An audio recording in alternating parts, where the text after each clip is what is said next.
I wasn't surprised. I wasn't surprised at all. Texas State is a very good team. They got a revamped roster, revamped coaching staff. So I've had their eyes on them since the offseason, So, yeah, I wasn't surprised at all. It's a good team. They went and proved that playing against Baylor. Big 12 team, I think it's been a minute since Texas State has done that, so I think they've proven themselves. UTSA football has nothing but respect for Texas State and big board sports. Jeff Traylor and his UTSA Roadrunners are looking to bounce back from their 17-14 Week 1 loss at the Houston Cougars. Coach told the media the team feels miserable and they expect to win every game. Up next, the Texas State Bobcats at the Alamo Dome. UTSA is 4-0 lifetime against the Bobcats. The last time they met was September of 2020 when UTSA won in San Marcos 51-48 in double overtime. Now the Bobcats come to town with a lot of confidence. Yeah, I mean, every game's a big game, but, Texas State's a little bit different. It's a trophy game. So, we obviously want to keep that trophy here in San Antonio. So, there's a little extra edge for this week, given that it's Texas State. But, yeah, I feel like we're ready. No, just staying focused, It doesn't really change how I look at them. I just feel like we got to still be detailed, still go out and execute, play the game of football. And how about this? Local philanthropist Harvey E. Najim has committed $2 million to the UTSA football program. In addition, he's purchased more than 7,100 tickets for over 60 organizations in San Antonio and surrounding areas to enjoy the home opener on Saturday. And of course, that game is against G.J. Kinney and his Texas State Bobcats, who are coming off a huge 42-31 upset win at the Baylor Bears. The Bobcats were 27.5-point underdogs in Waco, and here they are, 1-0 heading into the I-35 rivalry. That's their first win over a Power 5 program ever, but obviously it's time to move on. The newest member of our sports team, Nick Mantis, went out to San Marcos to hang out with the Bobcats, and he learned how some local football players are feeling about this weekend's matchup.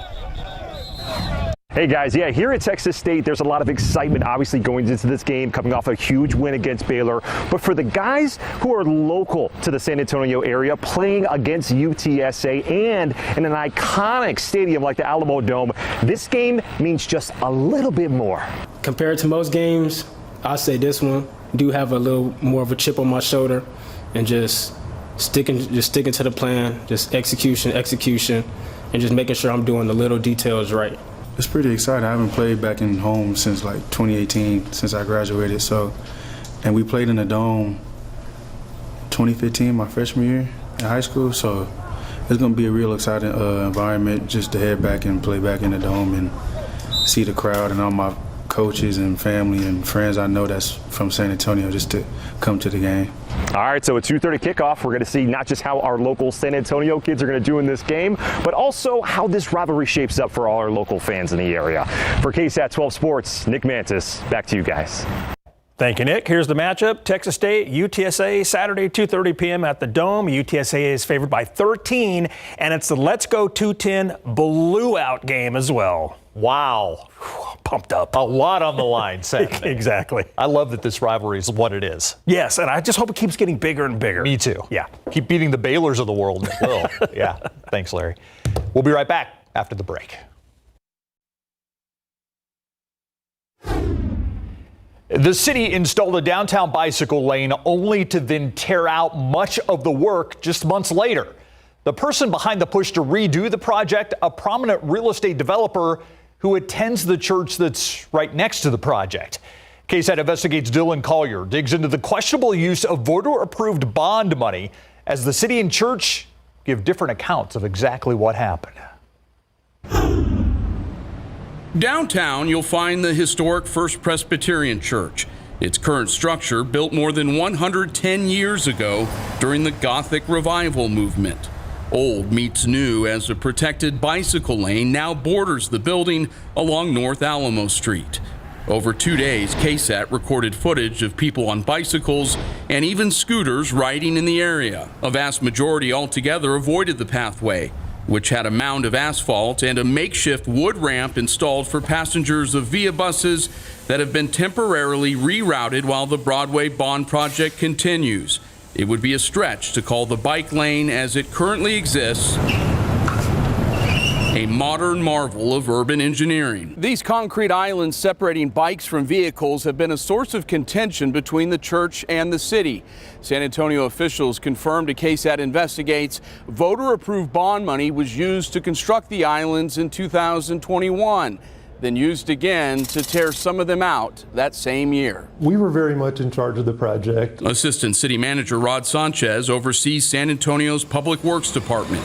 He defended the city's handling of the bike lane project after KSAT Investigates obtained these emails through a public records request.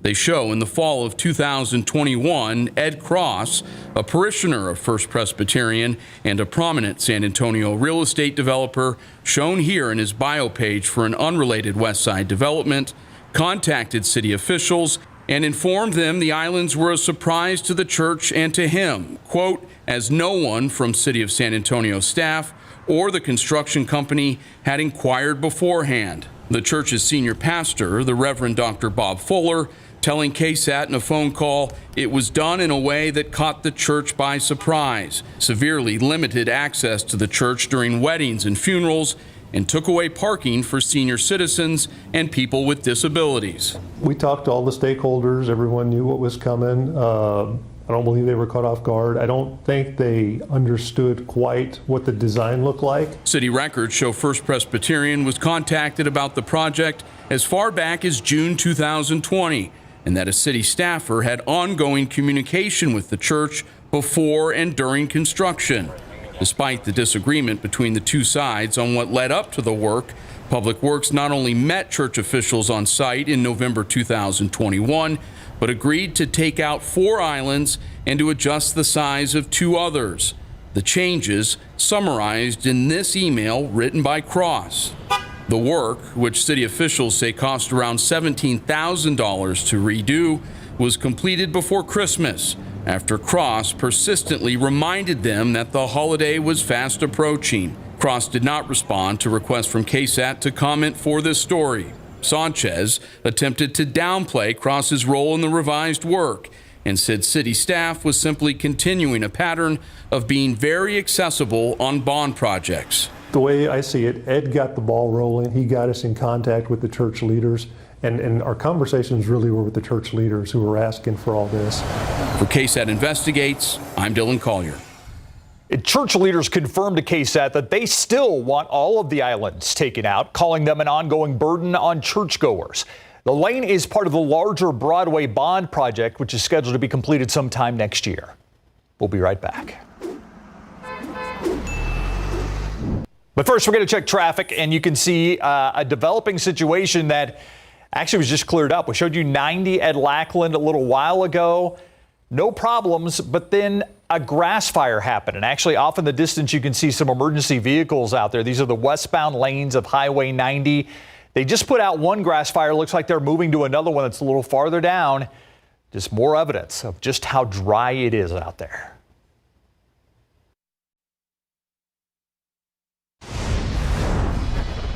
Narcan, now available without a prescription. It's for sale online or in store at locations of Walgreens, Rite Aid, Walmart, CVS. Emergent Biosolutions makes Narcan. They suggest a retail price of about $45. That's for a carton of 2 doses. Almost every state already allows pharmacists to provide the medication without a prescription. Now, due to FDA approval in March, it can go on shelves and online. Of course, Narcan, very instrumental in trying to bring somebody back who has had a fentanyl overdose.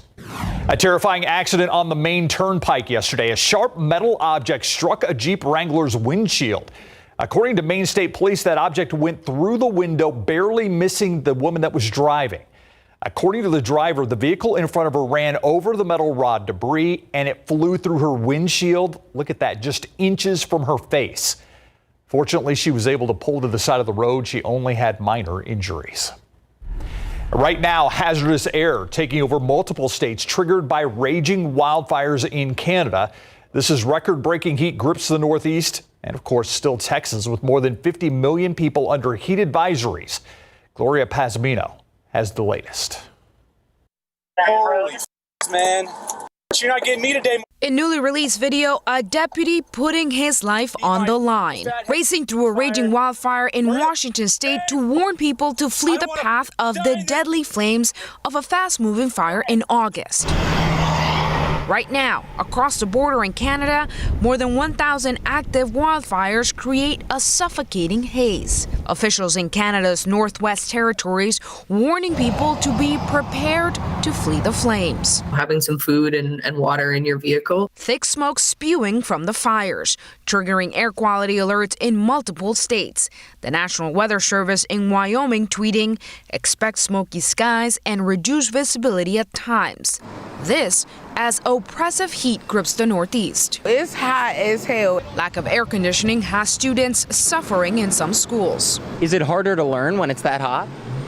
Yes, it's super hard. I'm at the point where I'm ready to pull my kids out, at least for a week or so until this gets fixed. Meanwhile, a new threat is gaining strength in the Atlantic. Lee is expected to rapidly intensify in the next few days into a powerful hurricane. Forecasters say it's too early to tell if the storm will have any impacts on the U.S. mainland. In New York, I'm Gloria Pasmino. I guess, misery loves company. Isn't that the old saying? So I guess we can feel some, we can commiserate with people in the Northeast. Oh yeah, to us that's nothing. You know, that's you call that heat? Yeah. Huh? That's not heat. But they would say to us the same thing about when it comes to cold. Exactly. Yeah. All right, I want to talk about that smoke in the air that the reporter was mentioning. Notice how you go just north of Texas up the plains, Iowa, Nebraska, South Dakota, and especially Minnesota, really seeing that thicker smoke in the air being steered southward from the prevailing flow of the steering winds. So unfortunately for them, they still have to deal with that smoke in the air from the wildfires. We're going to talk about our record-challenging heat, then rain chances in just a bit. The man accused of shooting an SAPD officer yesterday has quite a criminal history. It spans more than a decade. Court records show Dominic Rubio has a history of repeated probation violations and criminal charges, including choking a family member. He was arrested after investigators say he ambushed an officer near Iroquois Street. He's charged with attempted capital murder of a peace officer. Tonight, San Antonio police investigating after two men kidnapped a couple from their home. It happened this morning on Mission Bell Street near Loop 410. Police say the men barged into the home where the couple lived with their 5 kids. Police say they drove off in a white SUV. Those parents have not been found. A federal judge has ordered Texas to move the floating buoy barrier in the Rio Grande River in Eagle Pass. The ruling states the barrier must be moved to the Texas side of the river by September 15th. Governor Greg Abbott says the state will appeal the ruling. That's your 60-second recap. Now we talk about the weather and the smoke and the scary conditions that are out there for a lot of people. Yeah, the heat, and we're going to see some relief from the triple-digit heat here in the days ahead. That comes with a chance of rain. Cross your fingers, say some prayers, because right now we've got rain chances back in the forecast with the potential of even increasing them a little bit as we get more information. This kind of situation, sometimes it does lead to higher rain chances as we get closer to that day. But Sunday, Monday, 20%. Right now, Tuesday, Wednesday, 30%. And there's a chance that one of these days we could boost up a little bit more as we get the more information. Right now, just highly isolated showers dotting parts of North Texas and East Texas. Not a big deal. Not enough to really make a difference. Upper level high, Big Blue H over West Texas and New Mexico. It's still in pretty good control of our weather around here, but it loses control by Sunday and into next week as it drifts westward, breaks down, and weakens. In turn, the steering flow aloft is coming in from the northwest, New Mexico, Colorado, and parts of North Texas. It opens the door for little disturbances and ripples in the upper level flow to move overhead, and even a weak cold front is likely to push southward and influence our rain chances a little bit at some point early next week around Tuesday, give or take a little bit. So that's one reason why we've got the rain back in the forecast. And this is just the generalized model output in terms of rainfall potential. And it's nice to see, not just in our neck of the woods, but other parts of dry and drought-stricken Texas rainfall potential as we get into the end of the weekend and especially next week.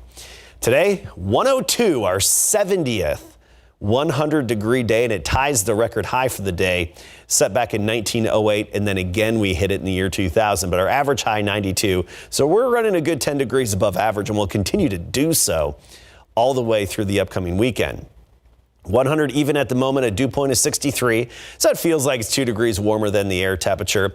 Dew points in general, low 60s right now for the most part, a few locations in the upper 50s, but we're going to see these dew points rise. We get the sea breeze coming in off the Gulf of Mexico. Already Victoria, dew point is 74. Of course, Corpus Christi, very high dewy at 78, but that very humid air is going to push back in after sunset, and we'll feel that thick mugginess later on this evening. And first thing tomorrow morning, we start the day tomorrow, 7 a.m., 79 degrees, so right near 80 with that high humidity. By noon, we're at 93, then 103 for the high temperature, which would be a record for the day. A southeasterly wind, by the way, at 5 to 10 miles per hour, so not a whole lot of a breeze out there tomorrow. Utopia, 100 degrees tomorrow afternoon. Bulverde, triple digits even. Seguin, Geronimo, 103. Nixon, Smiley, 103 as well.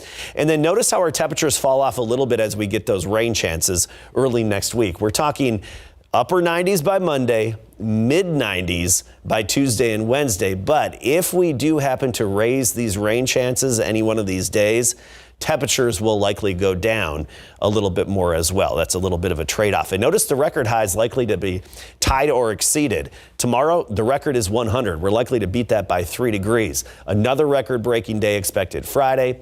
Saturday, we should break the record. And then by Sunday, we're expecting to tie the record, making it to 101. So we still have more record-challenging heat, which we've become accustomed to, Steve, yes. But at least some changes and a bit more optimism and encouragement in those changes that we're seeing in some of the computer guidance. Yeah, and 4 straight days of rain chances. When's the last time that's happened? It's been a while. Been a long time. Yeah.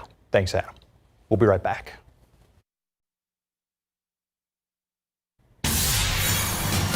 I certainly saw drivers feeling the pinch at the pumps this Labor Day weekend. I was one of them as gas prices neared historic highs for the travel period. So does the end of the busy summer driving season mean relief at the pumps? Analysts say it may not be a quick fall for prices. Karen Kafa in Washington with a look at the road ahead. With summer road trips in the rearview mirror, this is typically the time of year when gas prices start to retreat. Fall is generally a time of year where most motorists will see falling gasoline prices. A lot of that has to do with the fact that now with summer over, demand for gasoline declines, and that should lead to price improvement. Fall also brings winter gasoline to the pumps, a blend that makes it easier to start cars in cold temperatures that's also cheaper to produce and can send prices 10 to 30 cents lower per gallon. But this September, Patrick DeHaan of Gas Buddy says there are things to watch here at home. Our hurricane season that is in its prime, certainly a very active one, so we'll have to keep an eye out for any threats. Keeping in mind that much of the nation's refining capacity is in the Texas and Louisiana area of the Gulf. Hurricanes can disrupt the flow of refined products. And factors abroad, like the pressure on global oil prices as the world's biggest exporters of crude oil extend production cuts to boost their revenues. Expectations are now that the Saudis and Russians are cutting oil production for the next several months. The good news, gas prices are still well below their peak in June 2022, when the national average for a gallon of regular gas topped $5 per gallon. In Washington, I'm Karen Kafa. I want to give you a quick update on the tropics here, far, far away from us and away from the U.S. We have Hurricane Lee, Category 1 hurricane, but quickly strengthening in the unusually warm waters of the Atlantic and favorable conditions. Cat 4 likely by Saturday between Bermuda and Puerto Rico as a Cat 4 by Monday. Be interested to see where it goes from there. Thank you, Adam. That's it for the news at 6. We'll see you back here on the Night Beat at 10.